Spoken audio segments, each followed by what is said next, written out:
There's an old Japanese proverb that says, fall 7 times and stand up 8.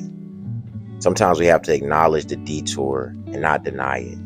It's okay to have bad days, bad weeks, even bad years, moments and events that deter you from your purpose.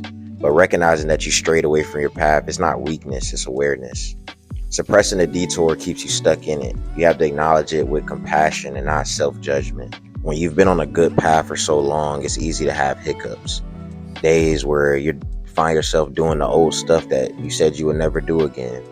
Whether it's in your relationships, in your private time, it's missing the gym, it's doing a lot of dumb stuff, drinking, just stuff that you promised away from. But you'll find yourself in moments of weakness that you're back to doing it. But it's okay. We have to reset without shame. Most people don't fall off from the lack of ability. They stay down because of the shame. If you treat every setback that we have like a shameful failure and you say, I'm not worthy of it anymore. I've had moments where I've done so much stuff where I don't even want to pray anymore. I feel like I'm not even worthy of saying a prayer. But if you do that, your brain will wire that moment as trauma.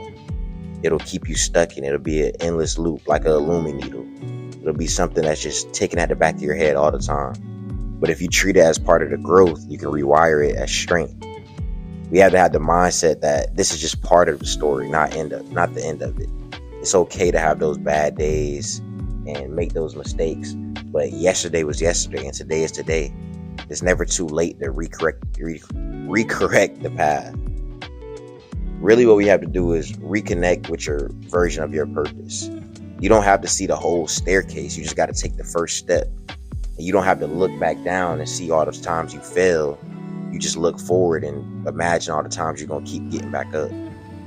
You don't need to launch back fully into yourself when you make these mistakes. And, it's going to take time to build back up and get right back on that path. You're going to have to reconnect with that micro version of your purpose. Like, for example, if you make that mistake yesterday, tomorrow you might not be able to fully immerse yourself in it. You might have to get those small wins as far as waking up, making your bed, getting some sun, reading a book, just feeding your brain with something, making those small little steps. After we had these days or these fall offs, you got to rebuild the rhythm. And it's not going to be perfect. Success is the product of daily habits. It's not a once in a lifetime transformation. It's not I'm just going to wake up one day and I'm just going to have this perfect routine that gets me where I want to be. No. Getting back on track is about rhythm and it's about speed. You got to forget the fantasy of that total life makeover in one day. It's just getting back on your small habits that were creating it. Those waking up a little bit earlier.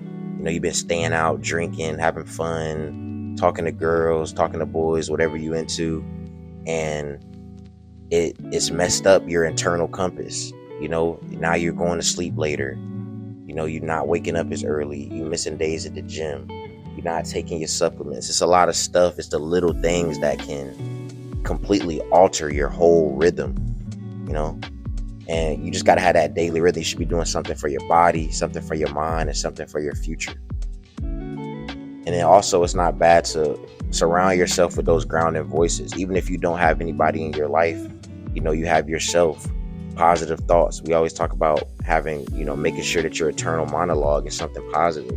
Don't ever talk down on yourself or make yourself feel like you're worthless because you made those mistakes. And if you do have people around you, those people, you can't be in isolation because isolation exaggerates it. You need those voices around you that anchor you back into your perspective and get you back in your momentum. And like I said, again, if you don't have people, you got books, you got podcasts, you got videos. It's a lot of stuff you can do. You can create your environment. You know what I mean? It's all about upping your energy and staying away from energy drainers. You got to find your inspiration and remember who you are. Look back at those old pictures that you have, those old videos, or when you were in your prime, when you were doing the right thing and stuff like that. It'll just reshape your perspective. You got to remember that we're not a finished product. We're always going to be a work in progress. I don't care if you're 15, I don't care if you're 25, I don't care if you're 35, even when you're 60. It's always something new to learn. It's always something, you got to get your roots. So when those storms come, they deepen your roots. You get knocked off your pivot. Once you got such a track, you got such a track record and your roots go so deep in this stuff that's been implemented in your life for years and years and years, a little mistake can't knock you off. You're strong as a tree, you're strong as an ox.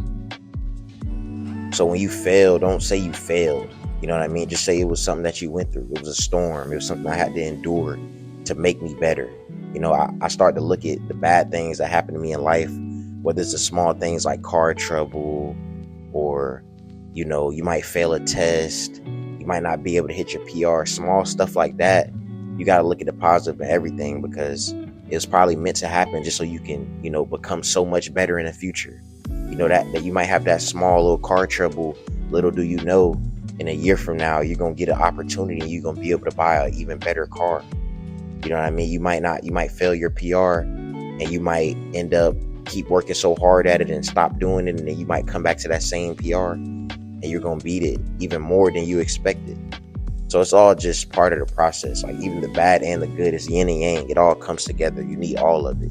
Because if everything was all good, then what would be the fun in that? You kind of like, the bad moments is what makes the good moments good. So that's all I want to talk to y'all about. I know I haven't talked to y'all in a minute, but I appreciate all the love and support. It's been your boy, Not My Forte, and I'm out, bro. Peace.